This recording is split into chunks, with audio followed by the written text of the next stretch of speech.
Hello guys, welcome back to my channel. आज हम करने वाले हैं लीड कोड का प्रॉब्लम नंबर 679 24 गेम। तो ये आज का जो प्रॉब्लम है ये कल के प्रॉब्लम से ज़्यादा इजी है। ठीक है, ये आपको भी लगेगा। कल एक मीडियम प्रॉब्लम था, आज एक ये इस पर जो टैग है वो हार्ड प्रॉब्लम का है। बट ये प्रॉब्लम इजी है बहुत ज़्यादा। देखते ही प्रॉब्लम क्या है। प्रॉब्लम है, हमें कार्ड्स एरे दिया हुआ है और ये कार्ड्स की जो लेंथ है वो हमेशा 4 ही रहेगी। ठीक है, वो फिक्स है कि लेंथ जो है वो हमेशा 4 रहेगी इसकी। हमें इसमें कुछ नंबर ऑफ़ ऑपरेशंस को परफॉर्म करना है। क्या क्या ऑपरेशन परफॉर्म कर सकते हैं? मल्टीप्लाई कर सकते हैं, डिवाइड कर सकते हैं, प्लस कर सकते हैं, माइनस कर सकते हैं।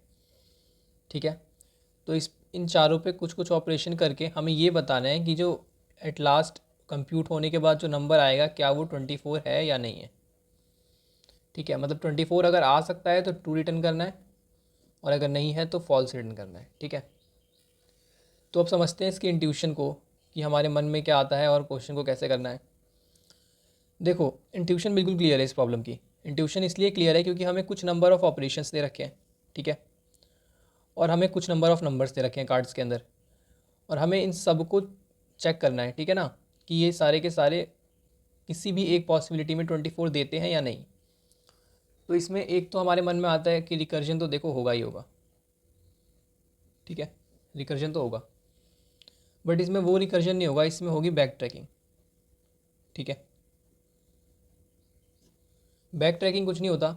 जब हम रिकर्जन से रिवर्स स्टेप, जैसे हमारा रिकर्सिव कॉल आगे बढ़ता रहता है ना, अब ये तो आगे बढ़ता है, बट बैक ट्रैकिंग क्या करता है ना कि बैक ट्रैकिंग पीछे आकर फिर वापस वैल्यू में कुछ चेंज करके और फिर उसके बाद आगे जाता है और चेक करता है क्या आंसर आया। नहीं आया तो वापस पीछे जाता है, फिर कुछ चेंज करता है, फिर जाके चेक करता है आंसर आया या नहीं आया। ये होता है बैक ट्रैकिंग। ठीक है, तो इसमें हमें 4 साइज़ का एरे गिवन है। ये भी एक हिंट है बैक ट्रैकिंग यूज़ करने का, क्योंकि देखो कितनी छोटी लेंथ गिवन है। ठीक है, और इसमें एक और चीज़ गिवन है कि इसमें 1 to 9 तक के ही नंबर्स होंगे। ठीक है, सबसे पहला हिंट तो यही मिल गया था कि इसकी लेंथ 4 है। अब देखो, इसमें एक और बात है कि ये बोल रहे हैं कि इसमें जब आप डिवाइड ऑपरेशन करोगे ना, डिवाइड ऑपरेशन करोगे तो नॉर्मली क्या होता है, 1 डिवाइड 3 करके क्या मिलता है आपको, 0 मिलता है। 5 डिवाइड 3 करके क्या मिलता है, 1 मिलता है ना। मतलब जावा में तो इंटीजर डिवीजन होता है।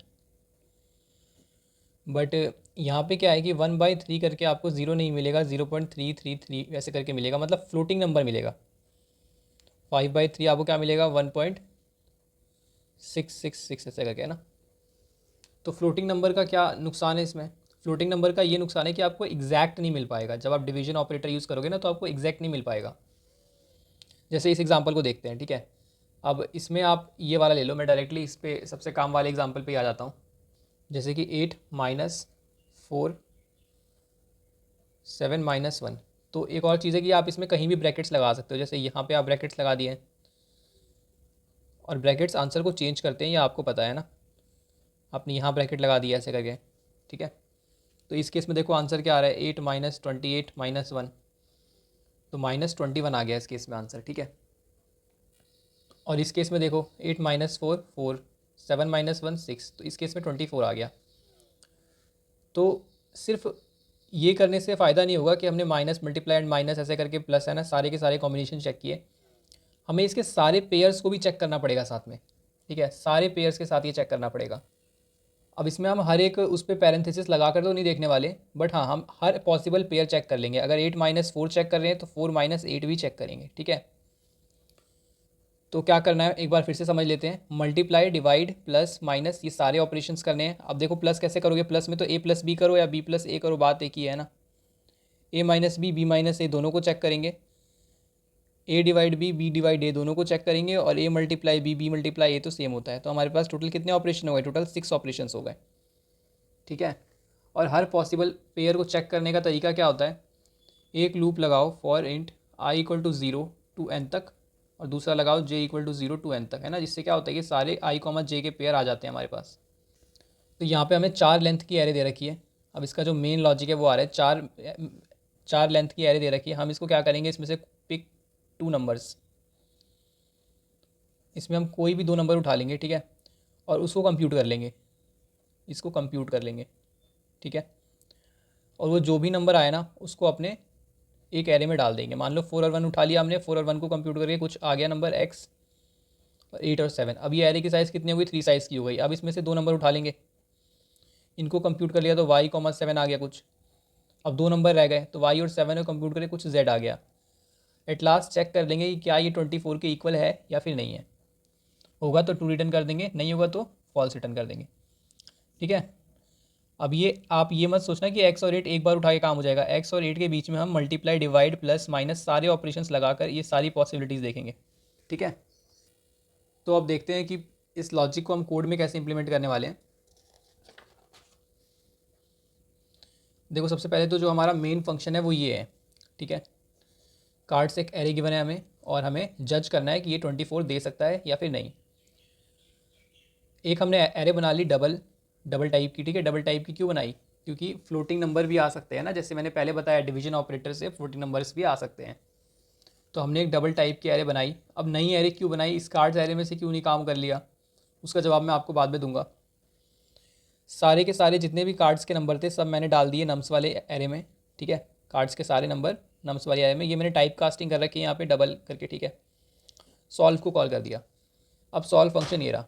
ठीक है। सॉल्व फंक्शन क्या कर रहा है, सॉल्व फंक्शन सबसे पहले नम्स की लेंथ निकाल रहा है।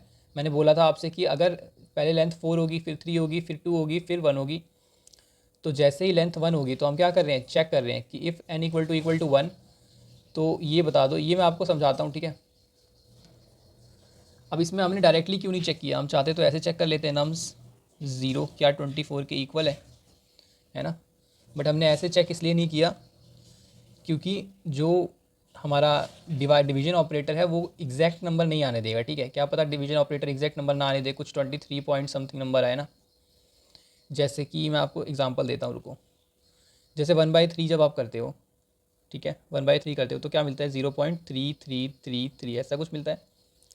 But at the same time जब आप 0.33 जो भी है मल्टीप्लाई 3, अब अगेन अगर आपने मल्टीप्लाई किया तो आपको क्या मिलना चाहिए, 1 मिलना चाहिए था, है ना। 1/3 मल्टीप्लाई 3 इक्वल टू 1 मिलना चाहिए था।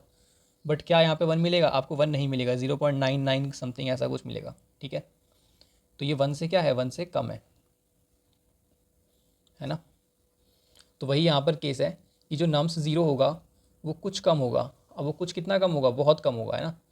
तो ये जितना ये 1 से कम है ना, उतना ही हमने यहाँ पे लिखा हुआ है कि अगर इनके बीच का डिफरेंस 24 और जो हमारा नंबर बच गया है, और ये एब्सोल्यूट क्या करेगा, माइनस प्लस के साइंस को हटा देगा, जस्ट डिफरेंस। तो इनके बीच का अगर डिफरेंस इससे कम है तो हमारा आंसर ट्रू रिटर्न हो जाएगा। ऑब्वियसली इससे कम होगा तो वो 24 के इक्वल ही हो गया फ्लोटिंग पॉइंट में, इसलिए हमने यहाँ पे ऐसा किया है। अब यहाँ पे आते हैं, मेन इसका जो मेन लॉजिक है वो यहीं पे है। हमने पहले i equal to 0 j equal to 0 से सारे लूप को रन किया। ठीक है।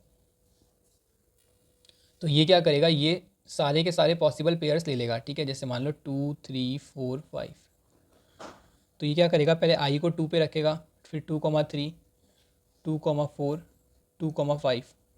ठीक है। फिर 3,2 3,4 3,5 सारे पॉसिबल पेयर्स को लेकर चेक करेगा। ठीक है।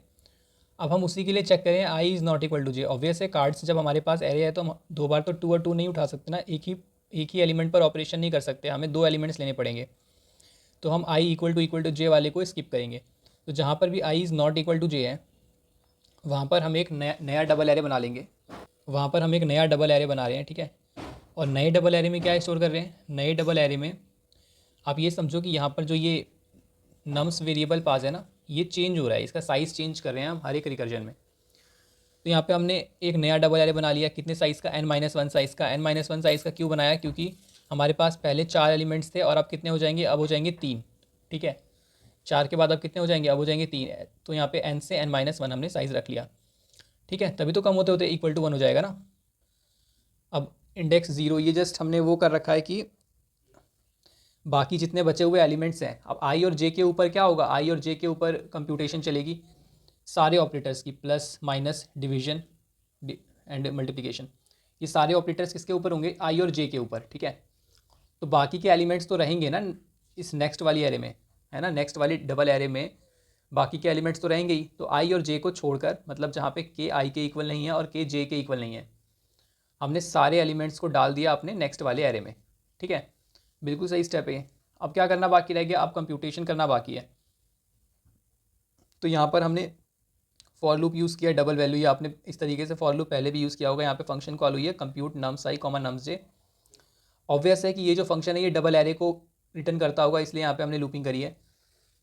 तो ये फंक्शन क्या करेगा ना, ये फंक्शन आपको नम्स आई कॉमा नम्स जे, मान लो 2,4 है, तो ये फंक्शन आपको 2,4 की हर एक पॉसिबल ऑपरेशन दे देगा। 2 + 4 6 दे देगा, 2 - 4 - 2 2, 4 - 2 2 हो जाएगा, 2 × 4 8 हो जाएगा, 2/4 0.5 हो जाएगा, 4/2 2 हो जाएगा।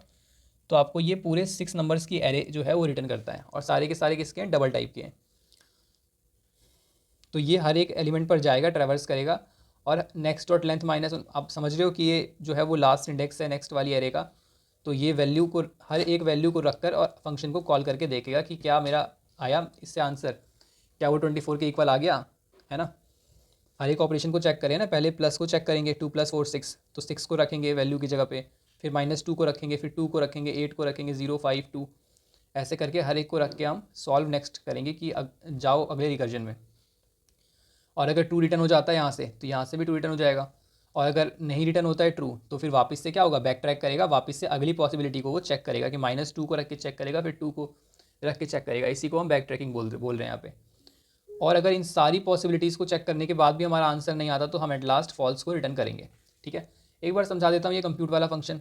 वैसे इसमें समझाने जैसा कुछ है नहीं। कंप्यूट वाला फंक्शन क्या है, डबल एरे को रिटर्न करता है, और दो मैंने यहाँ पे इंटीजर्स ले रखे हैं, तो ये a + b, a - b, a b - a, a × b, a / b, b / a new double array के अंदर डाल के रिटर्न कर देता है।